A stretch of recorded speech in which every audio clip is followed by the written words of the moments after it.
¿Pudo el historiador más famoso e importante de Judea dejar una confesión inconsciente entre líneas? Algo que, quizás, quiso evitar, pero no pudo. Flavio Josefo retrata a un hombre arrestado, azotado y en silencio frente al gobernador de Roma. Un hombre que anuncia el fin de Jerusalén. Josefo afirma que se trata de Jesús, hijo de Ananías. Pero sus silencios sugieren algo más inquietante. ¿Un loco alcanzado por una catapulta? ¿Rastro falseado del Jesús de los Evangelios? Bienvenidos a Cristohistoria. Acompáñanos en este nuevo episodio documental y analicemos la presunta maquinación de Flavio Josefo. ¿Por qué se escribieron los Evangelios? El testimonio que Roma no pudo silenciar. ¿Qué ley indujo a Poncio Pilato a dictar sentencia contra Jesús? Flavio Josefo responde, pero su relato parece escrito con tinta diluida en culpa. Habla de un falso profeta. Y los falsos profetas, según la ley, debían morir. Jesús, hijo de Ananías. Azotado. Liberado. Condenado por anunciar la destrucción de Jerusalén. Y entonces emerge una pregunta tras la grieta del tiempo. ¿Se trata del mismo Jesús, hijo de José? ¿O de un reflejo distorsionado? ¿Una sombra proyectada sobre el original? Si leemos a Josefo entre líneas, si seguimos el rastro de sus silencios, aparece algo más que un relato histórico. Aparecen preguntas cuyas respuestas no encajan. Durante la fiesta de los tabernáculos, un tal Jesús irrumpe en el templo de Jerusalén. No vende, no compra. Profetiza. Anuncia la caída de Jerusalén como si la ciudad ya ardiera. No es hijo de José, sino de Ananías. Como aquel a quien Pedro reprende por codicioso y muere, al igual que su esposa, como fulminado por un rayo. ¿Desagravio narrativo? ¿Quizás quiso Josefo decir que los codiciosos eran los cristianos? ¿Quizás que el más codicioso de todos ellos fue padre simbólico de Jesús? Jesús, hijo de Ananías. Solo una frase. ¡Ay de ti, Jerusalén! Escribe Josefo sobre el Jesús evangélico, ¿pero miente? Mientras tanto, los cristianos predicaban la libertad. En una Roma y Judea pobladas de esclavos, la idea caló hondo.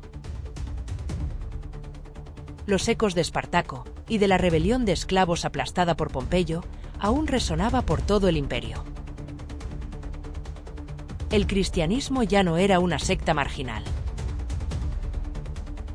Y muchos de sus seguidores eran pobres de solemnidad.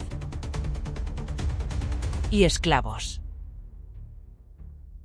El mensaje de Jesús les dejó una marca imborrable. La marca de la libertad y de la igualdad. No es más el siervo que su señor, ni el señor más que su siervo. Este es el mensaje de Jesús, cimiento de sociedades libres. Y Josefo lo sabía, porque en el siglo I, hasta los hebreos tenían esclavos. El Pentateuco lo permite, y Josefo da fe de ello. Las noticias sobre Jesús corrían como el fuego. La libertad y la igualdad corrían como el fuego. Como una estrella fugaz. En Roma y en Judea. Josefo debía explicar el incendio, las voces proféticas, los rumores que se esparcían como ceniza volcánica. Y lo hizo. Con una hostilidad evidente. Como un fantasma profético. Sin cuerpo ni cruz. Pero en cada insulto resuena un eco.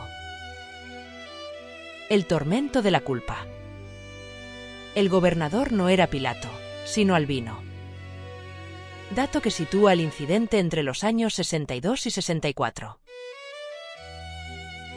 Exactamente, 7 años y 5 meses antes del saqueo del Templo de Jerusalén.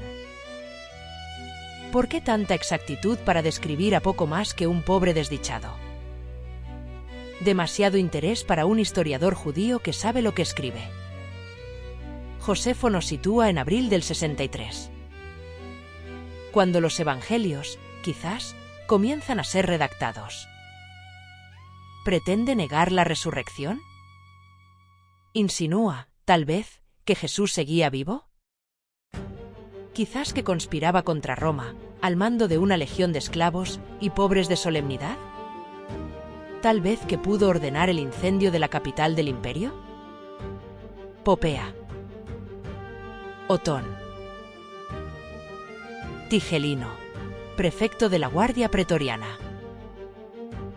El español Séneca, filósofo estoico y emperador en la sombra. San Pablo. Todos orbitan alrededor de Nerón. Todos involucrados o afectados por el incendio. El Sanedrín pretende librarse de Roma, mientras los cristianos se convierten en chivos expiatorios de una tragedia que no provocaron. Tácito culpa a Tigelino, mano derecha del matrimonio imperial. Josefo se muerde la lengua, pero es incapaz de disimular. Los hebreos persiguen cristianos. El mismísimo Pablo persiguió cristianos. El tablero está sobre la mesa. Y la historia, a punto de estallar. Las legiones de Tito saquean Jerusalén el 8 de septiembre del año 70. La Pascua que sigue será cristiana. La profecía, cumplida. Josefo lo sabe. Lo escribe. Deja pistas, fechas, nombres. Aunque disfrace a Jesús. Aunque lo haga morir, accidentalmente, por el impacto directo de un proyectil de catapulta. El hilo de la verdad atraviesa su relato. No ha sido Roma. Ni Judea. Sospechoso. Ha sido un proyectil de catapulta. El relato de Flavio Josefo sugiere que el cristianismo se estaba convirtiendo en un movimiento numeroso e imparable. Había esclavos cristianos con responsabilidades imperiales, incluso en la propia administración romana. Los de la casa del César. Así los llama Pablo en sus cartas. ¿Infiltración? Quien escribe bajo presión. Deja escapar fragmentos de luz. O de sombras. El pacifismo de Jesús debió irritar a Josefo. Él, sacerdote judío, había tomado las armas. Pero el Mesías que esperaba eligió la paz. Los historiadores romanos inmortalizaron la profecía hebrea. El propio Josefo nos remite a ella. Pero lo que pretendía ocultar se volvió transparente. Porque cuando se escribe con culpa, cada palabra, cada interlineado, revela lo que se esconde. Los hebreos Popea y Josefo dejaron entreabierta la puerta de la historia. Y permitieron que un hilo de luz escapara. Un hilo que, 2000 años después, permite examinar la verdad que los delata.